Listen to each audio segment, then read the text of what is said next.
हम लोग हैं गंगा पर और मैं शुरू कर रहा हूँ गंगा का तीसरा लेक्चर।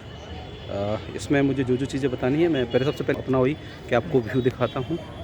ये राम झूला वाला स्थान है, यहाँ पे आप गंगा का व्यू देखिए। गंगा, ये गंगा बीचेस है, यहाँ पे बीच है। लोग यहाँ पे बैठते हैं, घूमते हैं और यहाँ स्नान भी आप कर सकते हैं। यहाँ स्नान करना थोड़ा सुरक्षित है क्योंकि यहाँ पे तो गहराई थोड़ी सी कम है। ये जो पत्थर आपको मैं दिख रहे हैं, इसके इसी साइड नहाना है आपको, ना कि गंगा साइड नहाना है, क्योंकि वहाँ से थोड़ी सी गहराई आपको मिलना शुरू हो जाएगी। और मैं आज डिस्कस कर रहा हूँ गंगा की योजनाएं। गंगा जो है ये भारत की धार्मिक रूप से तो पवित्र नदी है ही, आर्थिक और सामाजिक रूप से भी इसका बहुत बड़ा योगदान है। आर्थिक रूप से देखें तो ये गंगा के सबसे बड़े मैदान का निर्माण करती है, विश्व के सबसे बड़े जरूर मैदान का निर्माण करती है, सबसे बड़ा डेल्टा बनाती है जिसका नाम है डेल्टा। प्रॉब्लम ये हुई कि गंगा ने बोला जाता है कि जाने कितना अवसाद बहाया है, और इस वजह से यहाँ पे क्या हुआ कि जो पुराने उद्योग डले थे उन उद्योगों ने अपना जो मटेरियल था, वेस्ट मटेरियल, वो इसमें बहाना शुरू कर दिया था। गंगा के किनारे बड़े बड़े शहर स्थापित हुए। उस वजह से सबसे बड़ी समस्या ये हुई कि उन शहरों ने अपना अपशिष्ट, जो नगरीय अपशिष्ट था, वो इसमें बहा दिया, और समय के साथ ये नदी एक पॉल्यूटेड यानी कि प्रदूषित नदी के रूप में बदल गई। समस्या यहाँ पे तब गई जब गंगा का जो जल है वो जब मापा, जब वो गंगा का जल जो मापा वो रुड़की, IIT रुड़की ने और पटना विश्वविद्यालय ने, तो देखा कि ये मानव स्वास्थ्य के भी अनुकूल नहीं है। तब ये लगा कि ऐसा ना हो कि अगर गंगा इसी तरह से प्रदूषित होती रही तो एक दिन गंगा अपना अस्तित्व खो दे। गंगा को बचाना है, ग्लेशियर पहले से ही सिकुड़ रहा है, और गंगा को अगर हम पॉल्यूशन फ्री नहीं करेंगे तो इसका जो जलीय जीव तंत्र है वो प्रभावित हो जाएगा।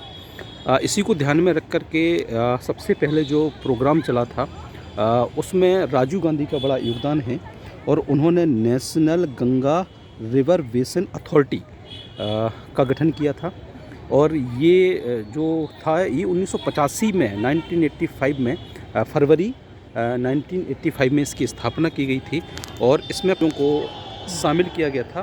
पहला राज्य था उत्तराखंड, पहले तो यूपी था लेकिन फिर बाद में उत्तराखंड, उत्तर प्रदेश, बिहार, पश्चिम बंगाल, और एक छोटा सा हिस्सा आता है आपका झारखंड का। तो इन राज्यों को इसमें शामिल किया गया और बोला गया कि इस राज्य के जितने भी मुख्यमंत्री हैं वो आकर के इसमें बैठें, इस अथॉरिटी मेंबर हों, इसमें बैठें। और इसका जो चेयरमैन होता है वो चेयरमैन होता है प्रधानमंत्री। तो सबसे पहले जो प्रोग्राम चला था वो गंगा को साफ़ करने के लिए चला था, और वो चला गया था 1985 में। राजीव गांधी ने इसको तैयार किया गया था, और इसका केंद्रीय गंगा अथॉरिटी इसका नाम था, केंद्रीय गंगा अथॉरिटी के नाम से चला था। लेकिन देखा क्या गया कि गंगा ना तो प्रदूषण से मुक्त हुई और ना ही वो योजना बहुत ढंग से सफल हो पाई। बाद में नरेंद्र मोदी जी ने अपना एक प्रोग्राम चलाया, महत्वाकांक्षी प्रोग्राम, और उसको नाम दिया गया था गंगा नमामि गंगे दिया गया था, जिसमें उन्होंने सभी लोगों को, सभी राज्यों के मुख्यमंत्रियों को बुलाया और उस पर फिर चर्चा की गई, और एक स्पष्ट कार्य योजना रखी गई जिसमें ये बोला गया कि किसी भी हालत में आपको गंगा को साफ रखना है, क्योंकि गंगा कार्य योजना चूँकि असफल हो गई थी, और नमामि गंगे प्रोजेक्ट में कुछ नियम निर्धारित किए गए थे। पहला नियम इसमें ये था कि आपको इसमें कोई भी अपशिष्ट नहीं बहाना है। अगर कोई अपशिष्ट हो, औद्योगिक अपशिष्ट या नगरीय अपशिष्ट, उसको आप नहीं बहाएंगे। अगर आपको उसमें बहाना है तो उसको पहले परिशोधित कीजिए, यानी कि साफ़ कीजिए, और साफ़ करने के बाद फिर आप इसको इस नदी में डालें। दूसरे नंबर पे जो नियम बनाया गया था वो ये बनाया गया था कि इस नदी के किनारे आपको शवदाह नहीं करना है, या शवदाह जो है, शवदाह चूँकि गंगा नदी के किनारे हम करते हैं तो इलेक्ट्रॉनिक शवदाह की आप करें, न कि ऐसे नहीं करना। एक नियम ये बनाया गया था कि आपको कोई भी इसमें पॉल्यूटेड, जैसे प्लास्टिक हो गया, सिंथेटिक का कोई भी सामान है, वो नहीं फेंकना है, क्योंकि अगर आप उसको फेंकेंगे तो गंगा प्रदूषित हो जाएगी, तंत्र बिल्कुल बर्बाद हो जाएगा। चौथा इसमें ये रखा गया था कि इसके नीचे आपको आसपास पेड़ लगाने हैं, ताकि हम इसकी सुरक्षा कर सकें और इसके जीव तंत्र को बचा सकें, नदी जल कटाव को ना करें।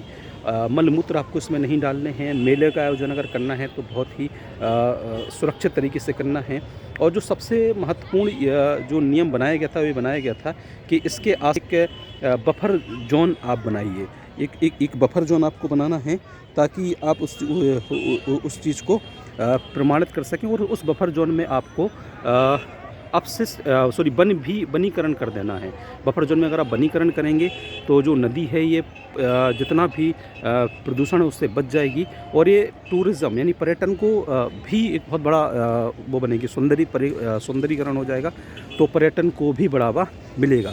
इस योजना में एक चीज़ और बोली गई थी कि ना केवल आपको इसमें वनीकरण करना है, बल्कि आपको दूसरा इसमें ये रखना है कि जो गंगा से नदियाँ हैं, जितनी भी नदियाँ गंगा से संबंधित हैं, उन नदियों पर भी आपको साफ़ सफाई रखनी है ताकि वो उनका भी जो जल है वो पॉल्यूटेड ना हो पाए। अब अगर हम गंगा के जब जल की स्वच्छता का आकलन किया गया तो ये बोला गया कि ये जहाँ से निकलती है यानी कि गोमुख से लेकर के हरिद्वार तक ये नदी बेहतर है। आप इसमें नहा सकते हैं, पानी पी भी सकते हैं। इसके बाद अगर हम देखें तो हरिद्वार से नदी कानपुर तक जब जो जाती है तो उसमें बोला जाता है कि ये नदी प्रदूषित होने लगती है।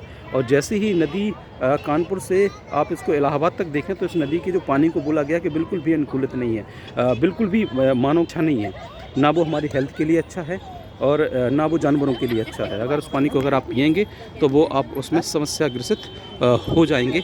इसी पे नियम बनाया था। और एक व्यक्ति थे जिनका नाम था मेहता, MC मेहता, और उन्होंने जो इसका बताया कि MC मेहता साहब ने कि बड़े दुख के साथ बोले, उन्होंने रिपोर्ट दी और बोला कि इस गंगा पर कोई भी काम नहीं हुआ है। फिर भी गंगा की कई छोटी छोटी परियोजनाएं चल रही हैं जो गंगा संरक्षण के लिए हैं, जैसे ग्रामीण स्तर पर वन लगाना, जो गांव के ग्राम प्रधान होते हैं उनकी भागीदारी सुरक्षित करना, उनको बार बार इस चीज़ों को बताना कि आप आइए और गंगा के में सहयोग करें। वो गंगा में जहाँ से गंगा बहती है वहाँ के ग्राम पंचायत के जो सरपंच होते हैं उनको प्रोत्साहित करना कि आप वनीकरण करें, गंगा में कोई अपशिष्ट ना बहाएं। और उत्तराखंड सरकार ने इसमें एक बहुत अच्छा एक निर्णय लिया था, अपने कैबिनेट में एक विधेयक पास किया था जिसमें उन्होंने इसको जीवित प्राणी का दर्जा दे दिया था। और बोला गया था कि अगर ये नदी प्रदूषित होती है, ये नदी पॉल्यूटेड है, तो कोई व्यक्ति इसको पॉल्यूटेड करता है तो वो इसी तरह से जैसे जीव की हत्या की जाती है। लेकिन समय के साथ वो नैनीताल हाई कोर्ट ने उस पर पहले अनुमति दी, बाद में उसको आकस्मिक रूप से रोक लगा दी गई। एक्चुअली हम पूरे विश्व की उन नदियों की चर्चा करें जो कि साफ़ हैं, जैसे टेम्स हो गई, रोम हो गई, सीन हो गई, राइन हो गई। इसमें क्या है कि इसके लिए स्पष्ट अथॉरिटी बनी हुई है, नियम बने हुए हैं, जो नियम बहुत कड़ाई से पालन किए गए हैं। लेकिन अगर हम भारत में देखें तो अभी इसकी एक अभाव है, लोगों के अंदर जागरूकता का भी अभाव है और वैसे भी अभाव है। हालांकि हमारी ये पवित्र नदी तो है ही, लेकिन हमारी भी जिम्मेवारी बनती है कि हम इसमें पूरी तरीके से सहयोग करें, पूरी कोशिश करें कि इसमें प्रदूषण ना फैले। ये जिम्मेवारी सिर्फ सरकार की नहीं है, हमारी भी है। चूँकि मेलों का आयोजन होता है तो बड़े ही प्लास्टिक आपको नहीं फेंकना है, हम लोग नहीं फेंकते, लेकिन फिर भी बहुत से लोग मैंने देखे हुए हैं इस तरह से कि हरिद्वार, इलाहाबाद, जहाँ भी गंगा मैंने देखी है, लोग फूल उसमें फेंक देते हैं। बाद में क्या होता है, वो सड़ता है और वो इस जल को ख़राब कर देता है। अगर वैज्ञानिक दृष्टिकोण से देखें तो ये जल विश्व में इतना अनोखा है क्योंकि ये इस नदी का जल कभी भी प्रदूषित नहीं होता, दूषित नहीं होता। उसका एकमात्र रीज़न ये है कि विश्व में पहली एक नदी ऐसी मिली है जिसका जल प्रदूषित नहीं होता है। उसमें एक वायरस मिला है जिसको T2 वायरस बोलते हैं।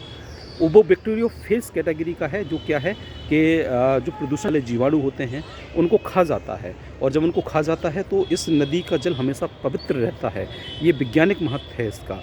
इसलिए ये नदी हमारी धरोहर है, हमारी राष्ट्रीय नदी भी है, हमारे लिए जीवनदायिनी है। और भारतीय पुराणों में उसे माँ का भी दर्जा दिया गया है। भारत के लोग इसको बड़े पूजते भी हैं, बड़ी श्रद्धा का केंद्र है। विश्व पटल में भारत में इस नदी की बहुत बड़ी पहचान है। कुंभ मेला लगते हैं इस नदी के किनारे, हरिद्वार में भी लगता है और इलाहाबाद में भी लगता है, प्रयागराज में भी लगता है। तो हमारी जिम्मेवारी बनती है कि हम अपनी इस धरोहर की रक्षा करें और इसे बचाएं, सहयोग सरकार को दें, सरकार भी इसमें पूरे कार्य योजना को मजबूती के साथ खड़ा करे ताकि ये पॉल्यूशन से फ्री हो पाएँ और बने रहिए हमारे साथ। जय हिंद, नमस्कार।